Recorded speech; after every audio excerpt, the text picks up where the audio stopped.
Well, the mountain men historically, they were very independent men. They helped explore much of the unknown western side of the country, which eventually became the western United States. They were able to survive on their own in the wilderness. They were able to hunt and trap and even make some of their own clothing. They were pretty self-sufficient, pretty independent. The reason we deal with that with the Varsiiy boys is we want to teach them rugged independence and self-sufficiency so that they, in turn, can use those same skills later on in their lives, going to school, going to work, doing the things that they will be doing later on. So this is kind of a kicking off point for these young men. And using the mountain men skills, characteristics of rugged independence and self-sufficiency is what we're trying to emphasize. Well, we heard it was cold, and I don't think so. I think it's kind of nice. We heard that black powder was fun. Just it was a lot of fun. From our leaders' past experience, we knew what to bring, and so we just were prepared to come. We, like on mutual nights, we would get all our stuff. We'd make our shirt and pants and stuff, and we would look up on the site and see what events they were going to be here and try and prepare for them. To prepare for the rendezvous, we made our medicine bags and our possibles bags. We also cut out knives and made the knives, and put some elk horn on the bottom of our knives, and we also got hats to wear and made our full regalia and all that. We all made knives and capotes, medicine pouches too.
Really tried to do here, just have so many activities that the boys can't get to them all.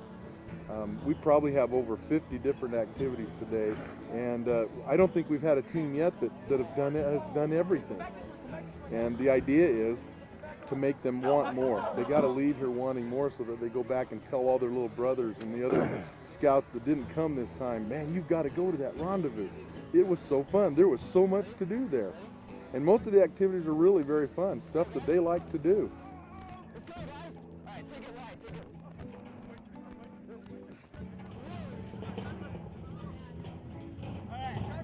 whoa, whoa. Stay there, pull them back. Gotta stay on the carpet once you get there.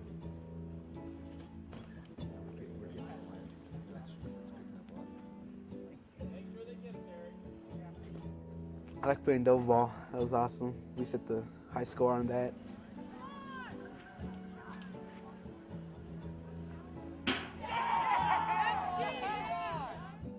My favorite event probably was the bucking barrel.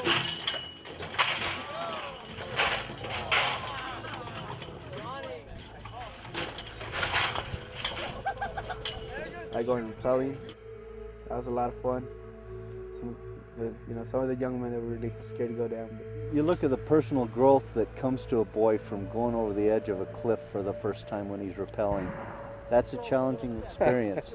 It's not hard to do, it's not physically challenging, but mentally, that's a difficult thing to get over. And I think these boys grow a lot when they make that step over.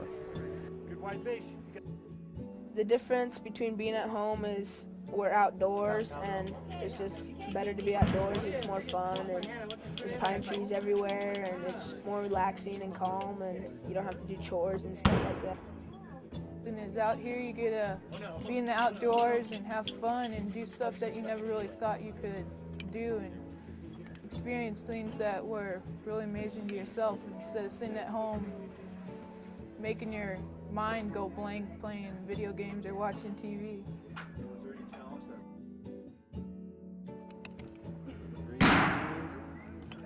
The other lip there, all the way up. There you go. There you go. Now just push it in like that. One of the things that I think is important for the adults to take away is that whenever these young men go to an activity area, those people conducting the activity ask for the team captain.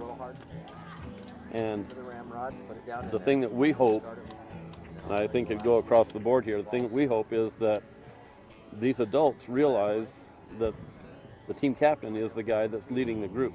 The adults are there to support what's happening, but it's really the young man that's in control, should be in control of that group.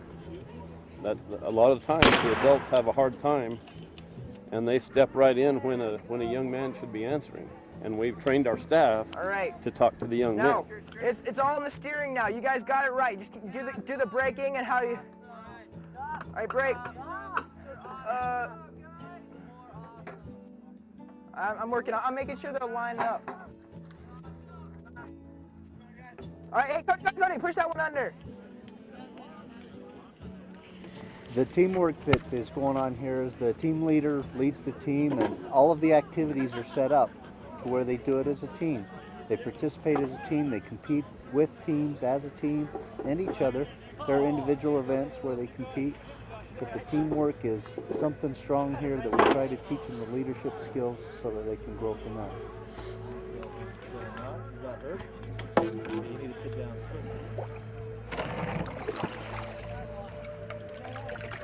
Because the rendezvous, albeit, it's a fun activity, there's spiritual purposes behind the rendezvous, and we're here to try and help the boys have spiritual experiences while they're here.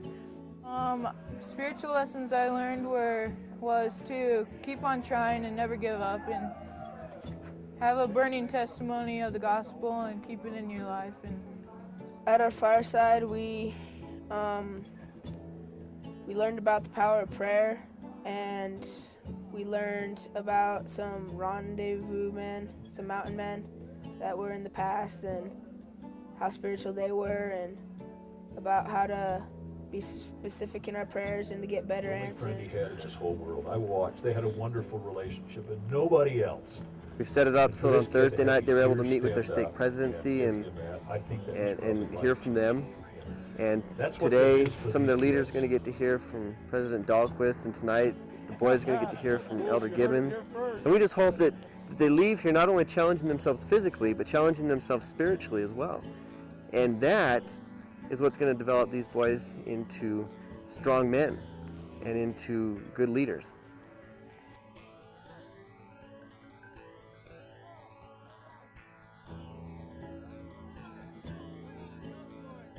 Work as close to the kettle as you can so you keep any lid that spills goes back into the kettle.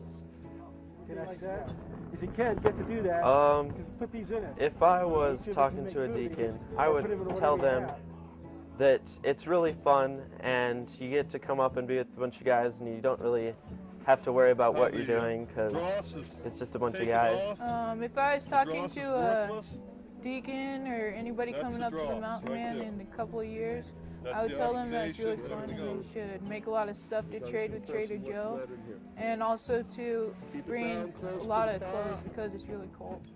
Well, I like being out here because, at night you can see the stars and stuff. Things you can do when you're not over at the city, It keep me really quiet and peaceful here. You know, you just get to relax, enjoy yourself, and get to meet other people and just hang out, talk and stuff, do a bunch of activities. I guess I enjoy being frozen right now. It's kind of fun.